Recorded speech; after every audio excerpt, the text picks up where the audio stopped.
Hello. All right. So, things have changed. Studio is not an option. The history department is having major issues with it. So what we're going to do, and what I'm going to do, is post the lectures in YouTube, and I'll send you guys and gals the links to watch them. Don't forget to check your emails and announcements daily. All right, I have already laid it out, talked about it. What we are doing with it is there's a purple team that comes in on Mondays, a gold team that comes in on Wednesdays, and for my Monday, Wednesday, and Friday classes, everybody has these videos on Friday. But for my classes that are Monday and Wednesday, we just use the two teams. All right. So these videos are of the lectures. We'll do what we can with them. The first one, of course, is the Americas before Columbus. All right. Your key points are the Clovis people, animism, the Phoenicians, and Leif Erikson. All right. Those are the things you need to know for the test. All right. But to get to there, what I wanted to do was to kind of give you a view of how the Paleo Indians lived. We're going to be talking a lot about prehistory. And what we're using is archaeology and anthropology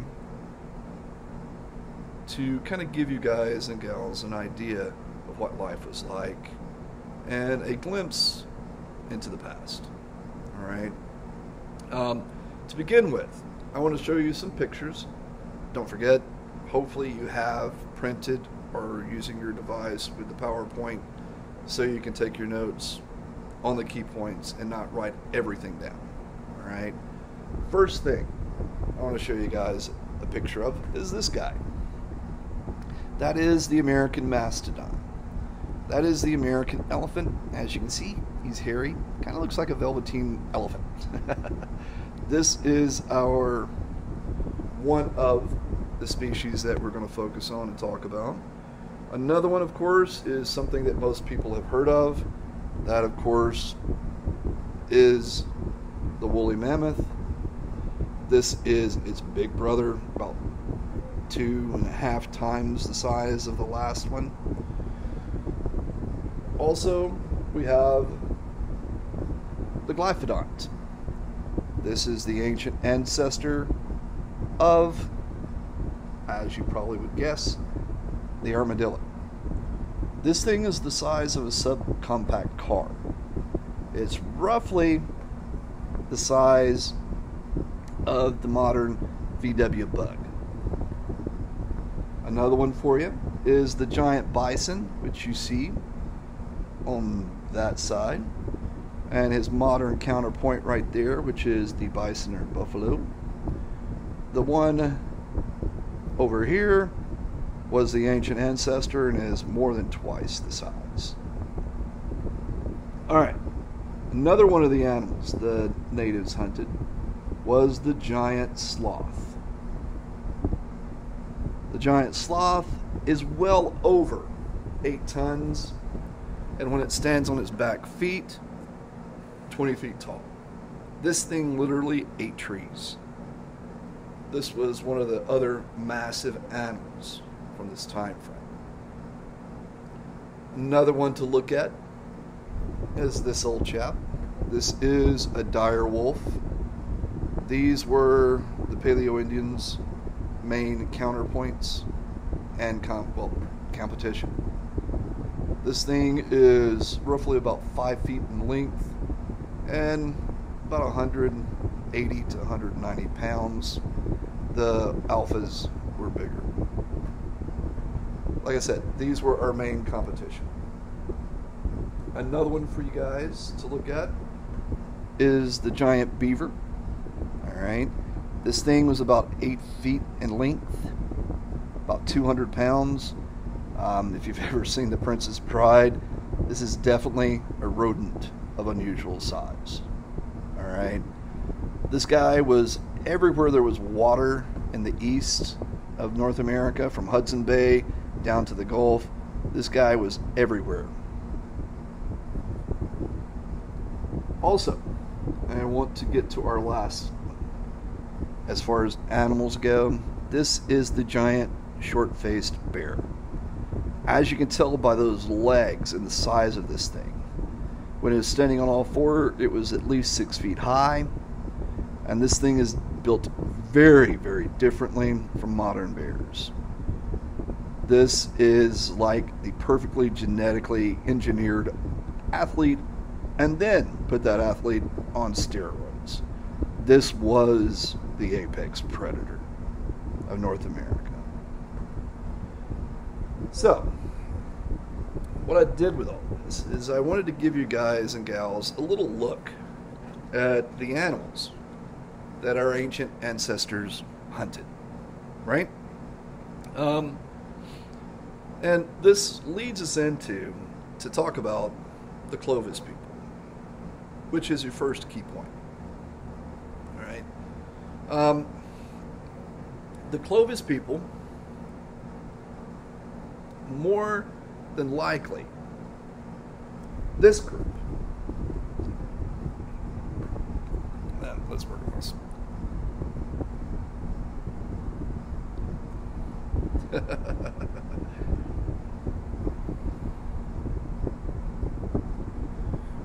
Came over on the Bering Strait. Hey, twisting your mind. This is a different angle than you're used to seeing North America in. You got to see it briefly. You got the PowerPoint in front of you. Of course, the old theory is that the natives, what would become our Native Americans, came over on the Bering Strait across a land bridge.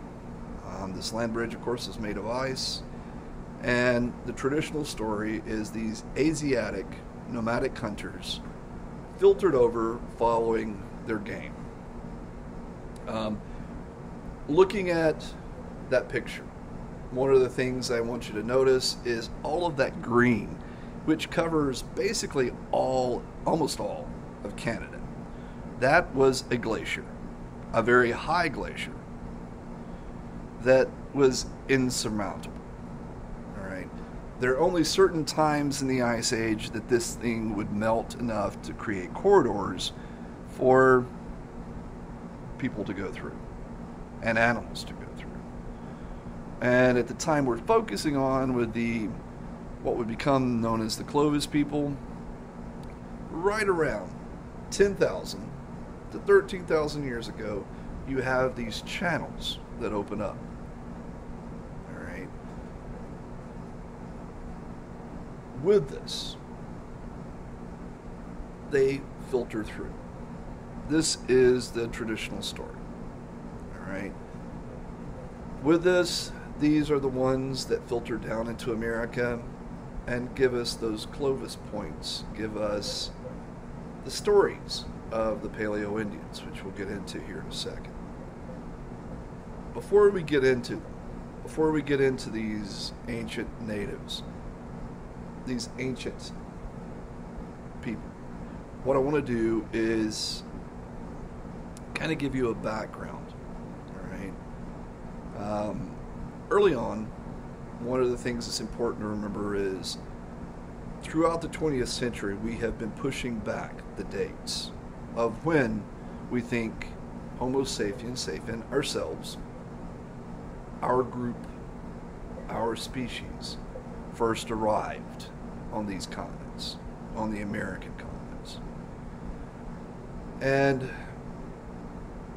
by the mid-20th century, archaeologists, anthropologists, and historians started kind of agreeing on what's known as the Clovis First theory. And it all starts with a man named George McJunkin. All right. George McJunkin was an African-American cowboy in the Southwest. He was completely obsessed with naturalism. He was a naturalist. He collected rocks, he collected plants, he collected animals. He was obsessed with nature. All right. And one day when he was out mending a fence and digging a post hole, he stumbled across what we would come to call a bone pit. All right. In this bone pit, he found bones a lot larger than any animal he had ever seen before, and those Clovis points. All right. With that, I wanted to introduce you guys to the Paleo Indian. All right.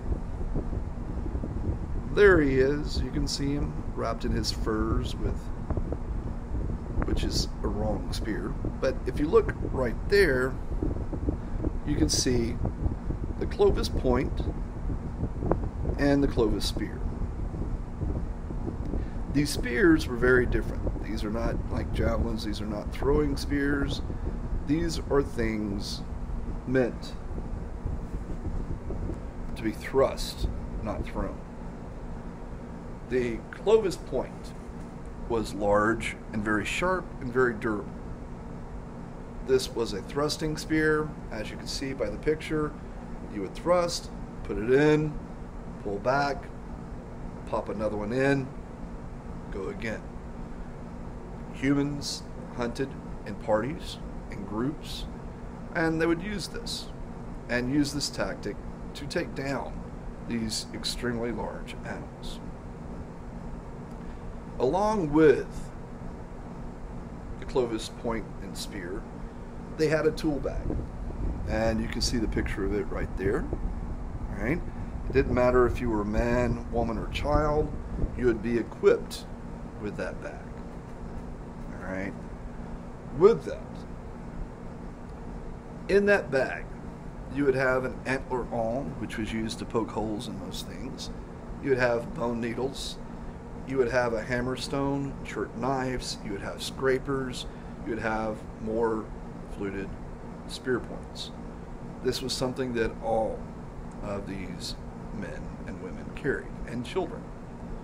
And with this, it's these Clovis people that would spread throughout the Americas after the Younger Dryas period. All right. With this, Junkin found some bones and those fluted points. He was an African American during the Jim Crow era, so nobody paid him any attention. Nobody took him seriously in the museums. You join me next semester, we'll talk about the Jim Crow era, which this falls in, and how horribly African Americans were treated during this time. But he kept collecting. He loved nature. Once he died, all of his stuff ended up going to a friend, and luckily, that dude was white. He ended up giving most of Georgia's stuff to different museums throughout the Southwest, and they started digging into what he had found. He had found a lot of bone pits that had these Clovis points and bones. When they looked into the bones and studied the bones, it showed that they had been, it wasn't just broken due to anything, but it was broken due to hunting and use. So they dated the bones, bunches and bunches of them, and they range between 10,000 years old and 11,000 years old. All right. With this, they get a glimpse into the past. With this, they are able to see that humans were here a lot earlier than we thought. You got to remember, a lot of Americans in the early 20th century were literalists when it came to the Bible, and many Americans and many people that were religious in the West still believed theologians when they were saying the world was thousands of years old. All right, not tens or hundreds or millions or hundreds of millions or billions, just thousands. All right. So, with this discovery placing Native Americans here in what most Europeans and Americans believe to be the New World, this was huge. This caused all kinds of shockwaves throughout anthropology, history, and everything else. When before they were pushing the world was thousands of years old and America was the newest place that people had settled, now we had proof that 10 to 11,000 years ago, there were people that went back before the Bible here in the U.S. All right? So, this started more and more research. Throughout the early 20th century on into the 70s, more and more studies and more digs, more and more research went into the Clovis people. Right? They are called the Clovis people because of George McJunkin. McJunkin lived and worked as a cowboy near Clovis, New Mexico. All right? Hence, Clovis people. But by the 70s, there is a theory that emerges called Clovis First, that these were the first people in the Americas, and these are the ones that gave us the Native Americans. However, we have lots and lots of research and lots of people that have dug deeper. All right? Still to this day, many academics still stick to the Clovis First theory and refuse to dig deeper. Or not even refuse, just don't bother. They just stick with what they know and they keep looking for the Clovis people. However, archaeologists throughout America, and growing numbers of them, have dug deeper. We have found human habitation of this continent more than 10 strata below the Clovis people. So we have more and more evidence leading us to believe that there were human beings here more than 40,000 years ago. This is still debated, this is still argued over, but more and more evidence is coming out to make this look more and more likely. All right. One of the reasons you see me doing this is we're really kind of stuck in our education growing up in Western civilization to this idea that Columbus and the Spaniards and the British came over, the Spanish discovered, the British and the Spanish settled, and started building civilization here. It's important to remember that civilization was already here. All right? And it's important to remember that it would be like you going into your neighbor's house. Just think of yourself as Columbus or a Spaniard conquistador, walking into your neighbor's house and saying, I discovered this. This is mine now. Yeah, that's what they did here in the Americas. All right? It's a very apt analogy. So, we have very ancient cultures before the Younger Dryas and the mass extinction event, and we can go even further back. There is research done in the Calico Hills of the Mojave Desert that has been there since the 70s. It's still continuing, continued on into this century. They're still digging, still looking, still arguing, still highly controversial and argued about. But we're finding tools and fire pits that date 200,000 years old. That should make you think. Because we as a species, modern human beings, we as Homo sapiens sapien, we are only 180,000 years old. That's a 1 and 8, a 0, comma, 0, 0, 0. So, if there were bipedal or other individuals here, that had control of fire, that had tools, that had these things. This is pre-modern men.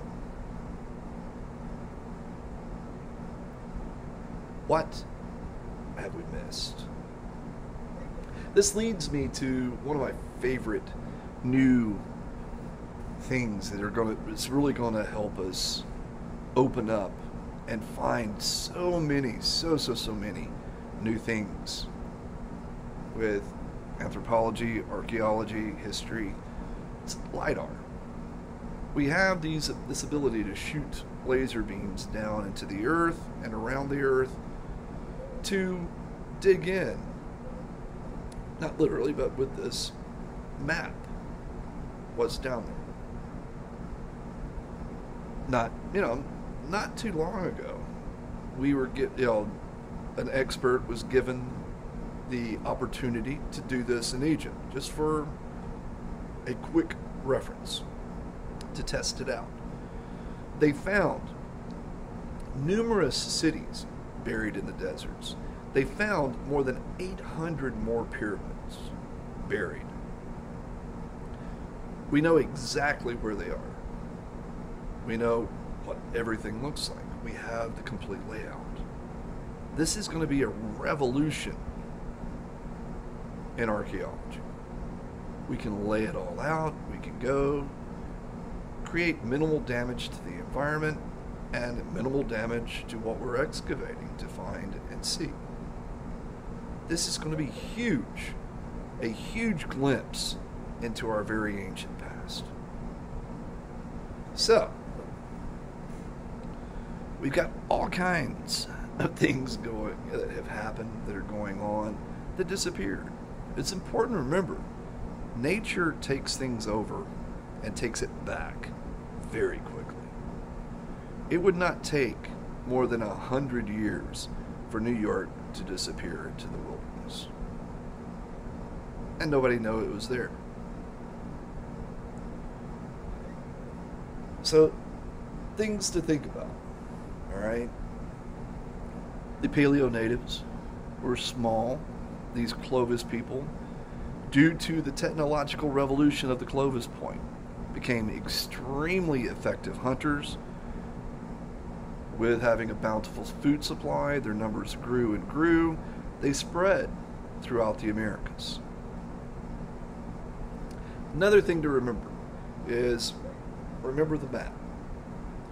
If we had that ice bridge coming down through the Russian Siberia into Alaska, if the glaciers were almost down to the top of the American border with Canada, the glaciers, the ice in that ice age, you can move it on over to the east, and you can think about it coming up from the south. So there's something called the ice pack theory that believes that these Clovis people weren't the only ones. That we had people coming from Africa, that we had people coming from Europe, that we had people coming from all over.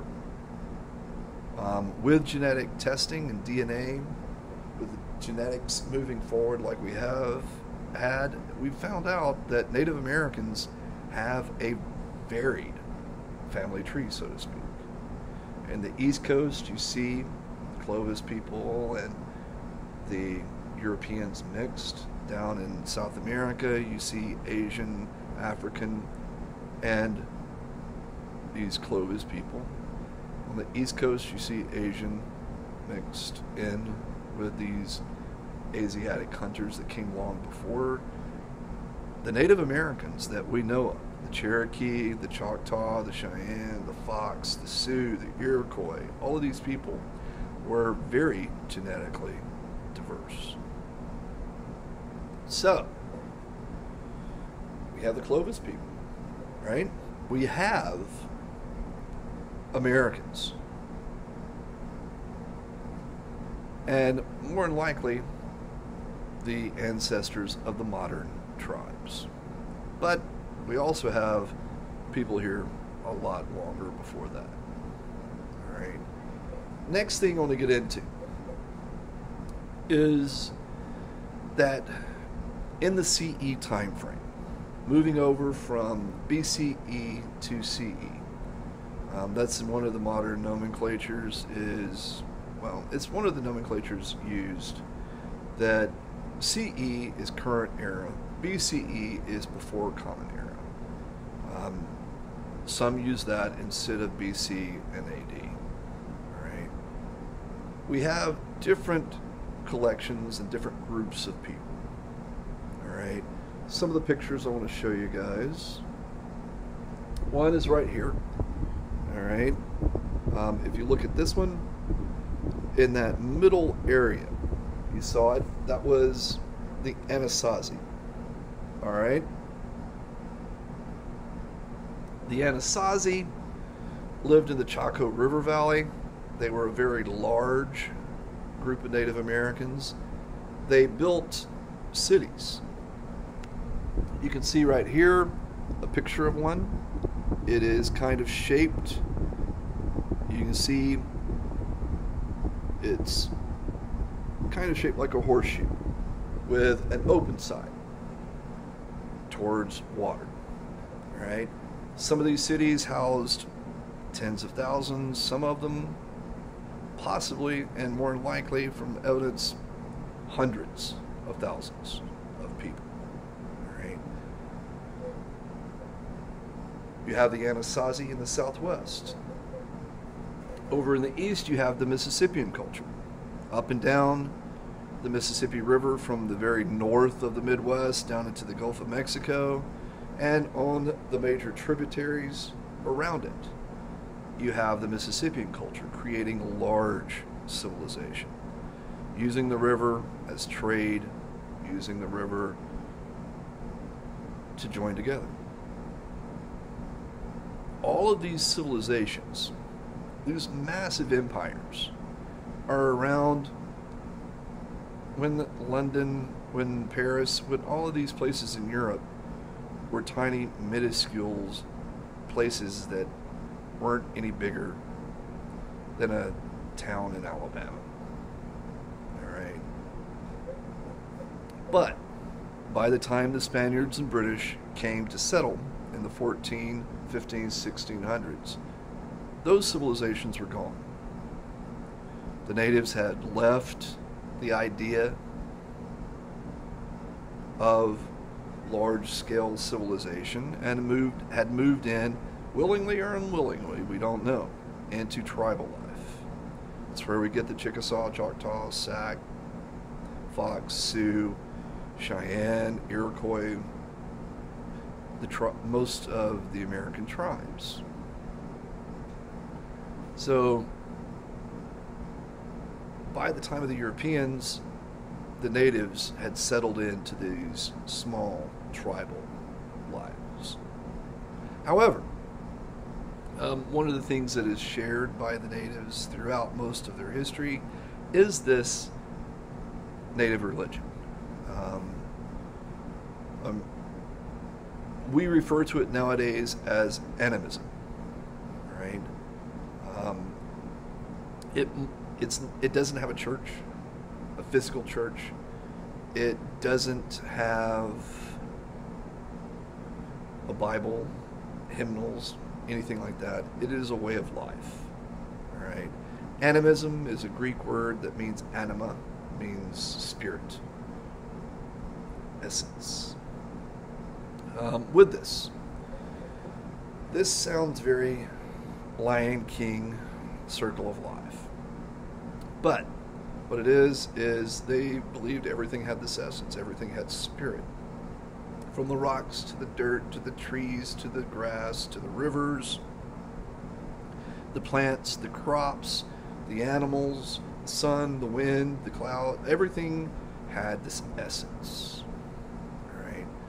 And this tribal life was built around this idea of animism, of living as a part of nature. All right? So you have our next key point. You had the Clovis people, now you have animism. What I want to wrap up with is something else to really hammer home the fact that Columbus didn't discover anything.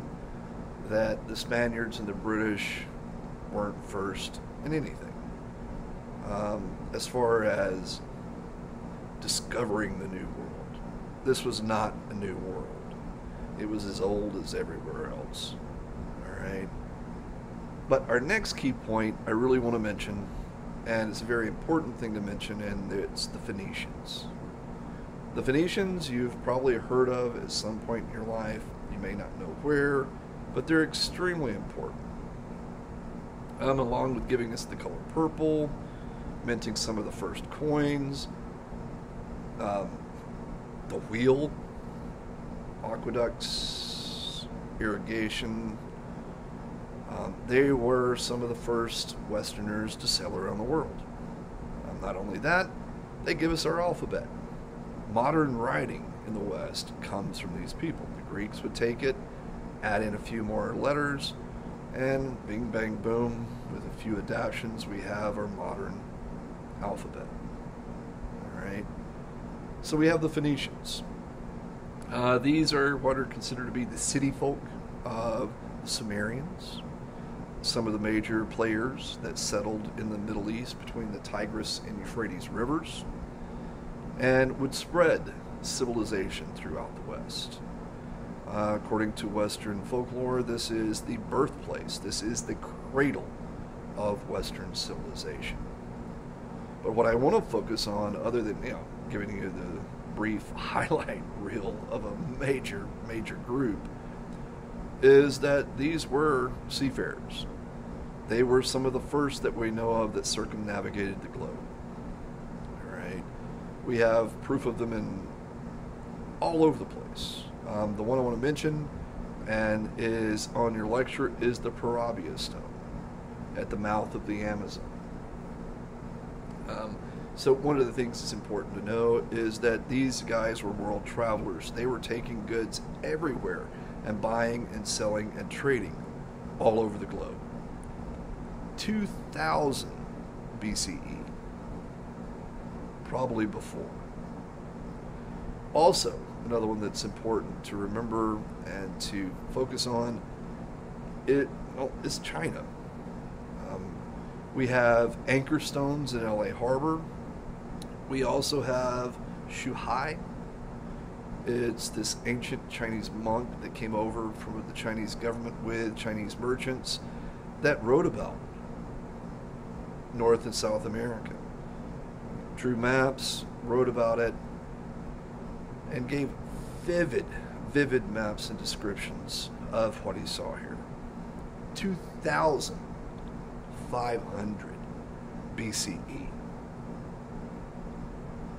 So the Chinese, the Phoenicians, numerous cultures, powerful cultures of the ancient world were everywhere. Also, another important one to bring up, we have another European. Almost 500 years before Columbus, we had Leif Erikson, which is another one of your key points. Leif Erikson was a Viking that would come over and create Newfoundland. Or Newfoundland, we have these islands on the coast of Canada, all the way down into the Outer Banks of North Carolina, that we now know through archaeology had Viking settlements that had started with Leif Erikson. So the Vikings had settlement and trading posts throughout the eastern coast of Canada, modern U.S., on down into modern North Carolina. So a large, this line of Viking settlements down the coastline. So your last point with Leif Erikson, for a long time we had the stories through oral history. We never took them seriously. We didn't dig into it because historians for the longest time focused on the idea that history was written. But we have found tangible proof that these Viking settlements are here. So that has given validity to this oral history. And one of the things you'll see in America, especially since the 1970s, more and more historians are looking into and seriously using oral history as a means to add to and as pieces of evidence for history. All right. Another one I want to bring up is Eric von Däniken. Von Däniken, I add him in here because it's fun. All right. This is a man that wrote The Chariot of the Gods and is one of the ones that is mainly responsible for ancient aliens, the whole hypothesis, and how the idea of aliens and UFOs have exploded. All right. He believed that ancient hieroglyphic and the ancient statues in the old world, in this new world here, showed spacemen. All right.